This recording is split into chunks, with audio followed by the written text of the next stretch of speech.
Hi, ഇന്ന് ഞാൻ ചെയ്യാൻ പോകുന്ന വീഡിയോ സ്വിമ്മിംഗ് പൂൾ എങ്ങനെ ആസിഡ് വാഷ് ചെയ്യാം എന്നതിനെ പറ്റിയുള്ളൊരു വീഡിയോ ആണ്. ഈ ബക്കറ്റിലേക്ക് ഒഴിക്കുന്നതാണ് ആസിഡ്. ഈ ആസിഡിൻ്റെ പേര് ബൈസൾഫേറ്റ് എന്നാണ്. ഇതിൻ്റെ നിറം യെല്ലോ കളറാണ്, ആസിഡിൻ്റെ നിറം. ഇനി നമുക്ക് എങ്ങനെ സ്വിമ്മിംഗ് പൂൾ എങ്ങനെ ആസിഡ് വാഷ് ചെയ്യാമെന്ന് നോക്കാം. ബക്കറ്റിൽ ബ്രഷ് മുക്കിയിട്ട് സ്വിമ്മിംഗ് പൂളിൻ്റെ ഫ്ലോറിൽ എല്ലാ സൈഡും നന്നായിട്ട് സ്പ്രെഡ് ചെയ്യണം ആസിഡ്. വീഡിയോയിൽ നോക്കിയാൽ കാണാം നിങ്ങൾക്ക്. സ്വിമ്മിംഗ് പൂളിൽ നല്ല ഡസ്റ്റ് ഉണ്ട്. ഈ ഡസ്റ്റ് ഏരിയയിലൊക്കെ നന്നായിട്ട് സ്പ്രെഡ് ചെയ്യണം. പിന്നെ ഈ പൂള് ഡിസൈൻ ചെയ്തിരിക്കുന്നത് റെക്റ്റാങ്കിൾ ഷേപ്പിലാണ്. 10 മീറ്റർ ലെങ്ത്തും 5 മീറ്റർ വിഡ്ത്തുമാണ് ഈ പൂളിൻ്റെ ഡിസൈൻ ചെയ്തിരിക്കുന്നത്. ഈ കാണുന്ന ഫ്രണ്ട് ഭാഗത്ത് ഹാഫ് പോർഷൻ വരെ 50 സെൻറ്റിമീറ്റർ ഡെപ്താണുള്ളത്. പിന്നെ ഒരു 2.5 മീറ്റർ റാമ്പാണ്. പിന്നെ കാണുന്ന ഈ 2.5 മീറ്റർ താഴെ ഭാഗം ഇവിടെ 1.5 മീറ്റർ ഡെപ്താണുള്ളത്. നല്ല പോലെ ബ്രഷ് കൊണ്ട് നന്നായിട്ട് സ്പ്രെഡ് ചെയ്ത് കൊടുക്കണം. പൂളിൻ്റെ എല്ലാ ഭാഗത്തേക്കും നന്നായിട്ട് സ്പ്രെഡ് ചെയ്യണം. നന്നായിട്ട് സ്പ്രെഡ് ചെയ്താൽ എല്ലാ ഭാഗത്തും ഉള്ള ഡസ്റ്റൊക്കെ പോരത്തുള്ളൂ. ഈ പൂളിൻ്റെ ഫ്രണ്ട് കാണുന്ന ചെറിയൊരു പോർഷൻ 3 മീറ്റർ ലെങ്ത്തും 3 മീറ്റർ വിഡ്ത്തും കാണാം. ഇതാണ് കിഡ്സ് പൂള്. ഇത് കുട്ടികൾക്ക് സ്വിം ചെയ്യാനുള്ള ഉണ്ടാക്കിയതാണ് ഈ കിഡ്സ് പൂള്. ഈ കിഡ്സ് പൂളിൻ്റെ ഡെപ്ത്ത് 50 സെൻറ്റിമീറ്റർ ആണ്. പിന്നെ ഈ നമ്മൾ നന്നായിട്ട് സ്പ്രെഡ് ചെയ്തതിന് ശേഷം ബ്രഷ് കൊണ്ട് നന്നായിട്ട് സ്ക്രബ് ചെയ്യണം. ഈ ആസിഡ് സ്പ്രെഡ് ചെയ്താൽ തന്നെ ആസിഡ് നന്നായിട്ട് മുകളിലേക്ക് ഇങ്ങനെ പൊന്തി വരും, ബബിൾസായിട്ട് ഇങ്ങനെ പൊന്തി വരും. അത് നല്ല സ്ക്രബ് ചെയ്യണം. നല്ല സ്ക്രബ് ചെയ്താലാണ് ഈ ടൈൽസിൻ്റെ ഗ്യാപ്പിലുള്ള ഡസ്റ്റൊക്കെ പുറത്തേക്ക് പോരുക. നന്നായിട്ടത് സ്ക്രബ് ചെയ്യുക.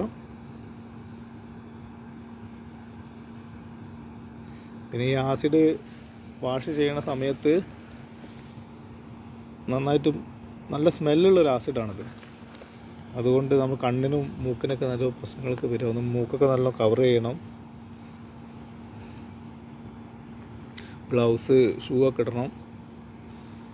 കാൽമലൊക്കെ ആയാലും പ്രശ്നം, മേലാവാതെ വളരെ ശ്രദ്ധിക്കണം.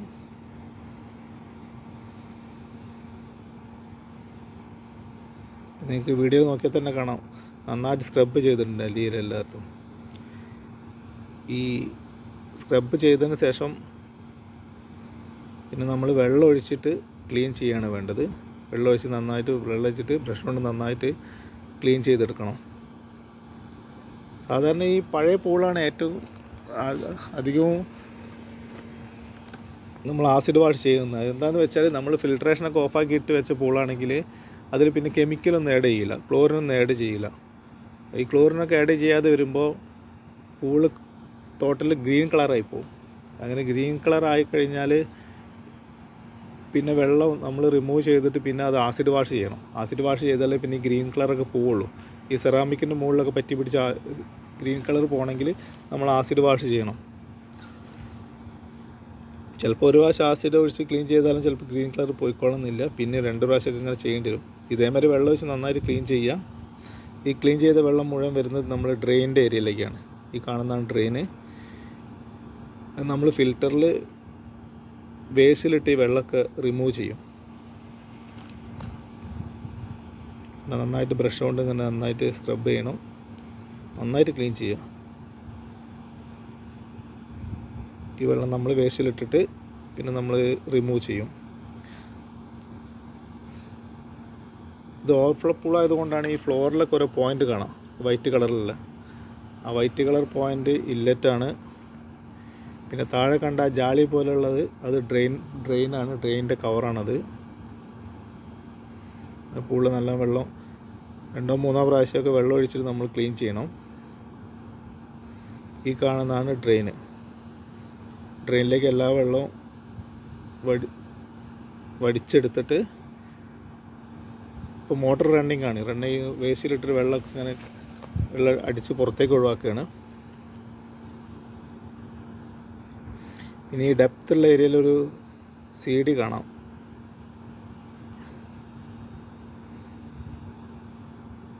ഇതിൻ്റെ ഓപ്പോസിറ്റായിട്ടൊരു CD ഉള്ളത് കൊണ്ടാണ് ഈ ഡെപ്തുള്ള ഏരിയയിൽ CD വെച്ചിരിക്കുന്നത്.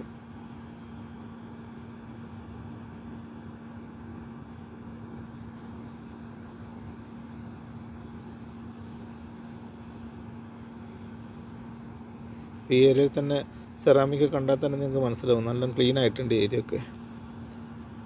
അതിന് ശേഷം ഈ ഡ്രെയിൻ കവർ ഓപ്പൺ ചെയ്തിട്ട് അതിൻ്റെ ഉൾഭാഗം നന്നായിട്ട് ക്ലീൻ ചെയ്യണം.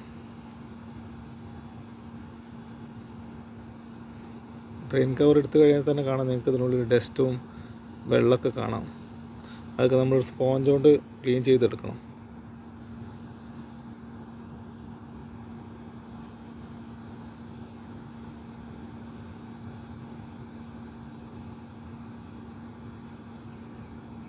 സ്പോഞ്ച് കൊണ്ട് നന്നായിട്ട് തുടച്ച് നല്ല ക്ലിയറാക്കി, ഡസ്റ്റൊന്നും കാണാൻ പാടില്ല. അതൊക്കെ നമ്മൾ ക്ലീൻ ചെയ്ത് വളരെ നീറ്റായിട്ട് ക്ലീൻ ചെയ്യണം.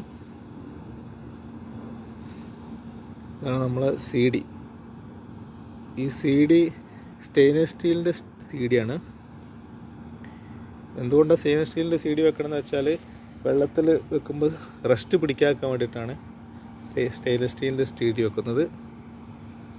അങ്ങനെ നമ്മൾ പൂളിത് ആസിഡ് വാഷ് ചെയ്ത് കഴിഞ്ഞ് വളരെ നീറ്റായിട്ടുണ്ട്.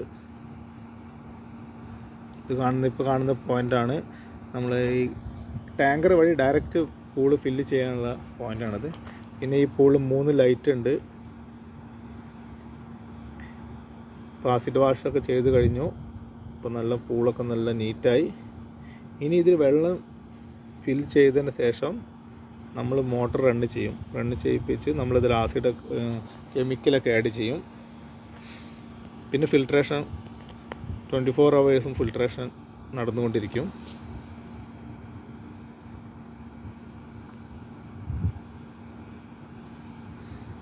ഈ കാണുന്നതാണ് ഓവർഫ്ലോ ചാനൽ.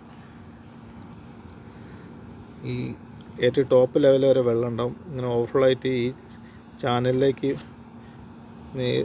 ഈ കാണുന്ന ടൈൽസിൻ്റെ ഗ്യാപ്പിൽ കൂടെ ചാനലിലേക്ക് വെള്ളം ഇറങ്ങും. ഈ സൈഡിൽ കാണാം അതിൻ്റെ കവർ ഓപ്പൺ ആക്കി വെച്ചിട്ടുണ്ട്. ഇതാണ് ചാനൽ. ഈ ചാനൽ വഴി വെള്ളം നമ്മൾ പമ്പ് റൂമിൻ്റെ അടുത്തൊരു ടാങ്ക് ഉണ്ട്, ബാലൻസ് ടാങ്ക് എന്ന് പറയും. ബാലൻസ് ടാങ്കിലേക്ക് വെള്ളം ഇതൊരു റിവറിൻ്റെ സൈഡാണ് ഈ പൂള്. ഈ കാണുന്ന റിവറാണ്.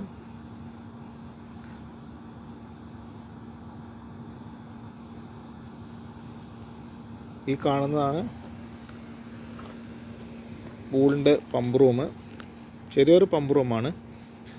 2 പമ്പ്, ഒരു 19 ഇഞ്ചിൻ്റെ സൈഡ് മൗണ്ടഡ് ഫിൽറ്റർ, പിന്നെ ഹീറ്റർ, വെള്ളം ചൂടാക്കാനുള്ളതാണ് ഹീറ്റർ. തണുപ്പ് കാലത്ത് വെള്ളം ചൂടാക്കുന്നതിനുള്ളതാണ്. ഹീറ്ററൊക്കെ സെറ്റ് ചെയ്ത് വെച്ചിട്ടുണ്ട്. ഡിസ്പ്ലേ നോക്കിയാൽ കാണാം. ഈ ഹീറ്ററിൻ്റെ ഐസൊലേറ്ററാണിത്. ഈ ഐസൊലേറ്ററിൽ നിന്നാണ് ഹീറ്ററിലേക്ക് സപ്ലൈ പോകുന്നത്. ഇതിലേക്ക് മെയിൻ സപ്ലൈ വന്നിട്ട് റിട്ടേൺ ഹീറ്ററിലേക്ക് പോകുന്നത്. പിന്നെ ഈ പമ്പ് റൂമിലൊരു UV ഉണ്ട്. ഈ കാണുന്നതാണ് UV. ഇതാണ് UV.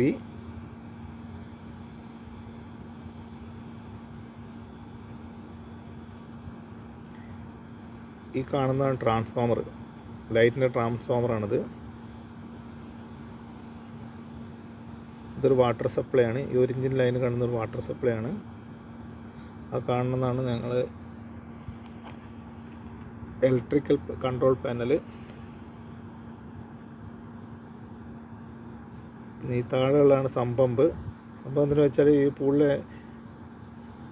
എവിടെയെങ്കിലും ലീക്കൊക്കെ വന്നിട്ട് വെള്ളം നിറയുമ്പോൾ പുറത്തേക്ക് അടിച്ചൊഴിവാക്കാൻ വേണ്ടിയിട്ടാണ് സംഭവം ഉപയോഗിക്കുന്നത്. ഇതാണ് ഞങ്ങൾ control electrical control panel, 2 motor, ലൈറ്റിൻ്റെ കണക്ഷൻ മാത്രമാണ് ഇതിലുള്ളത്. ഇതിൽ ടൈമറുണ്ട്. മോട്ടർ സ്റ്റാൻഡ് ബൈ ആയിട്ടാണ് വർക്ക് ചെയ്യുക. 3 മണിക്കൂർ ഒരു മോട്ടർ വർക്ക് ചെയ്യുകയാണെങ്കിൽ ആ മോട്ടർ ഓഫായിട്ട് ഇനി അടുത്ത 3 മണിക്കൂറിൽ അടുത്ത മോട്ടർ ഓഫ്. അങ്ങനെ സ്റ്റാൻഡ് ബൈയിലാണ് വർക്ക് ചെയ്യുന്നത്. ടൈമർ സെറ്റ് ചെയ്ത് കഴിഞ്ഞിട്ട് പിന്നെ ഓട്ടോയിലാക്കിയിട്ട് ചെയ്യുക. ഓട്ടോയിലായിട്ട് 2 മണിക്കൂറോ 3 മണിക്കൂറൊക്കെ ഓട്ടോയിലാക്കിയിടും. 3 മണിക്കൂർ മോട്ടർ വർക്ക് ചെയ്ത് അടുത്ത 3 മണിക്കൂർ വയ്ക്കും. ഓക്കേ.